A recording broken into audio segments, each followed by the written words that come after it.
আমি থাকলে না তোমার কোনো প্ল্যানিংই হবে না। তা প্ল্যানিংটা করার আগে আমাকে তো একটু ভরসা পেতে হবে যে এই প্ল্যানিং অনুযায়ী আমি এগোতে পারবো কিনা। ও, এটা বুঝি সেই ভরসা হচ্ছে? হ্যাঁ, হচ্ছেই তো, আলপাত হচ্ছে। কাল থেকে আমি থাকবো না, মন দিয়ে লেখাপড়া করবে আর শরীরের যত্ন নেবে, ঠিক আছে? মন দিয়ে লেখাপড়া করতে পারবো কিনা সেটা তো ঠিক বলতে পারছি না। কি করব বলো? মনটা যদি নিজের কাছে না থাকে তাহলে আর কি করব? আমি কিন্তু কোনো রকম এক্সকিউজ শুনবো না। শনিবার এসে কিন্তু আমি দেখব তোমার প্রোগ্রেস কত দূর হয়েছে। আর শোনো, যদি প্রয়োজন হয় একটা কোচিং নিতে হতে পারে, সেই ব্যবস্থা আমি করব। তিথি, আর কত করবে তুমি আমার জন্য? কেন? তোমার জন্য করা মানে তো আমার নিজের জন্যই করা। কিচ্ছু লাগবে না, আমি দেখি না পারি কিনা।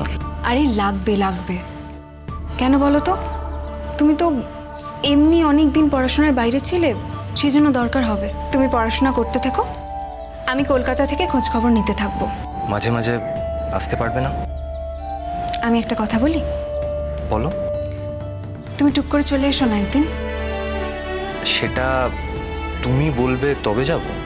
ও, তুমি আসতে মানে তোমার প্ল্যান ছিল? হ্যাঁ, ওই যে বললাম, আমার মনটা যে আমার থেকে দূরে নিয়ে চলে যাওয়া হবে সেটা তো ফিরিয়ে আনতে হবে। তা না হলে আমারই তো লেখাপড়ার ক্ষতি হবে। তাই হয়তো একদিন যেতে হতো। আচ্ছা ঠিক আছে, কোনো প্ল্যানই করলে না, কিছুই করলে না, শুধু শুধু বকবক করছো। আমি তো কথা বলতে চাইনি, তুমি তো জোর করে আমাকে দিয়ে কথা বলাচ্ছ। আর একবার যখন কথা বলতে শুরু করেছি, একবার যখন আগল ভেঙে গেছে, তখন তো অনেক কথা।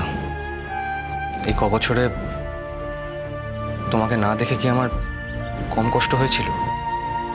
তা তো আমার মনে হয়নি কখনো। এই কবছরে তুমি একবারও আমার সাথে দেখা করার পারমিশন দাওনি। আমি কতবার অ্যাপিল করেছি, কতবার, ততবার জেল কর্তৃপক্ষ আমাকে বলেছেন উনি আপনার সঙ্গে দেখা করতে চান না। এতে আমার কত বড় অপমান হয়েছে, একবারও ভেবে দেখেছো ঐতিহ্য? তবুও তো শেষ রক্ষা হলো না। কিসের শেষ রক্ষা? আমি ভেবেছিলাম তুমি হয়তো আমাকে ভুলে যাবে এই কবছরে। কি দেখলে? ফিরে এসে দেখলাম তুমি আরো বেশি জড়িয়ে গেছো। ও আচ্ছা, তাহলে উপায়? সেই জন্যই তো আর কোনো উপায় রইল না।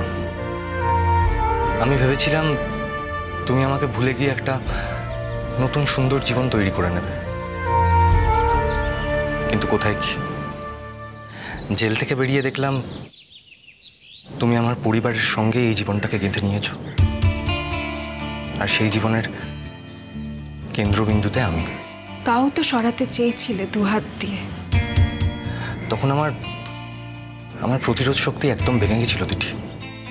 আমি তাই তোমাকে সরাতে চেয়েছিলাম, কিন্তু আমি যত তোমায় সরাতে চাইছিলাম আমি ততই বুঝতে পারছিলাম যে আমি আরো প্রতিরোধহীন হয়ে যাচ্ছি। আর তারপর এখন তো কি মুখে বলবো কি? ঐতিহ্যগুলো এসে যাবে কিন্তু। আসুক। আসুক মানে? আরে বাবা, কেউ আসবে না, সবাই জানে আমরা এখন প্ল্যানিং করছি।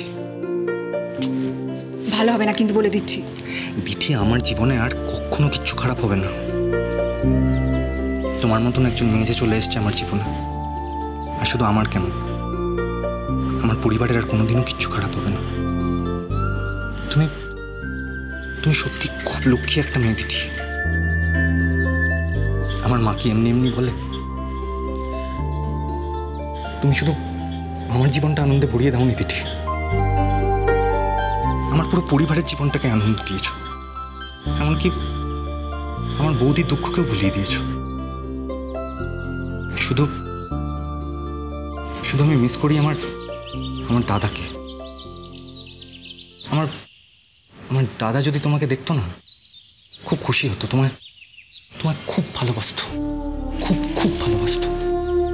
আমারও খুব খারাপ লাগে জানো, বৌদির মুখের দিকে তাকাতে পারি না। আমরা ডেড বডিটা পর্যন্ত পাইনি জানো, গুলি করেছিল তো। তারপরে তারপরে হসপিটালে নিয়ে যাওয়া হয়, হসপিটাল থেকে আর বডিটা আমাদের ফেরত দেয়নি। বৌদি বৌদি শেষ দেখাটাও দেখতে পাইনি। তুমি তুমি আমাদের সংসারে সবার সব দুঃখ ভুলিয়ে দিও দিঠি। আমি যা করতে পারিনি তা তুমি করে দেখিও। আমি আমি তারপরে মা বাবাকে অনেক কষ্ট দিয়েছি, সংসারটাকে বাঁচাবার জন্য এই কাজটা করেছিলাম। কিন্তু এখন বুঝতে পারি অন্য কোনো কাজ করলে পারতাম। এখন বুঝতে পারি আমি কিভাবে একটা ফাঁদে পড়ে গেছিলাম, আর ওরা একটু একটু করে আমাকে কিভাবে ফাঁদে ফেলেছিল। আচ্ছা, আমি তো এই কথাগুলো জানি, আমাকে আবার নতুন করে কেন বলছো? দিঠি, আজকে আমার খুব মুক্ত লাগছে জানো তো। এই যে নিঃশ্বাস নিচ্ছি, মনে হচ্ছে যেন কত অক্সিজেন যাচ্ছে ভেতরে। আর আগে আগে মনে হতো দমটা কিরকম বন্ধ হয়ে আসছে।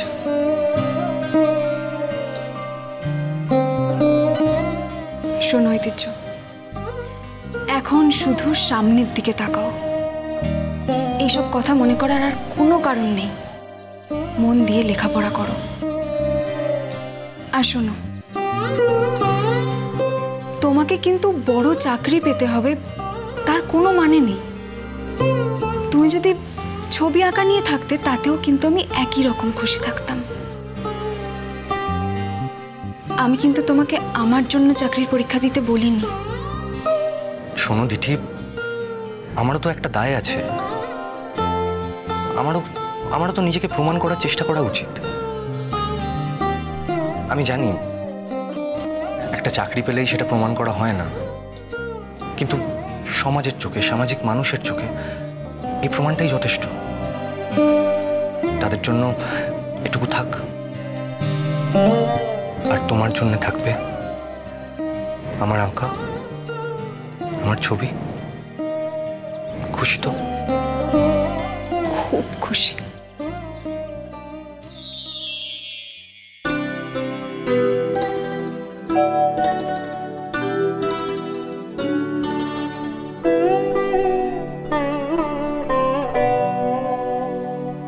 আমি তোমার প্রেমে হব সবার কলঙ্ক ভাগে। আমি সকল দাগে হব দাগে কলঙ্ক ভাগে।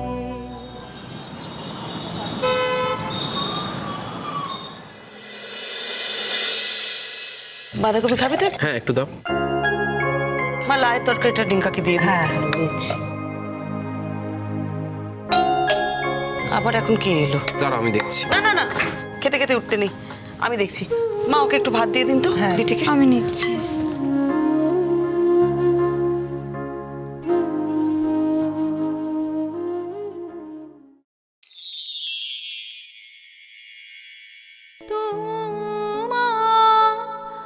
আমার বিরহের অন্তরালে কত আর সেতু বাঁধি সুরে সুরে তালে তালে তোমার আমার বিরহের অন্তরালে। কোথায় ছিলেন এতদিন? কেন? অনেক যোগাযোগ করার চেষ্টা করেছি, অনেকবার ফোন করেছি। আপনি কি নম্বর পাল্টে ফেলেছেন? আমাদের সাথে যোগাযোগ রাখেননি কেন? ডিঙ্কার বিয়ে হলো, কতবার আপনাকে ফোন করে যোগাযোগ করার চেষ্টা করেছে, পাইনি।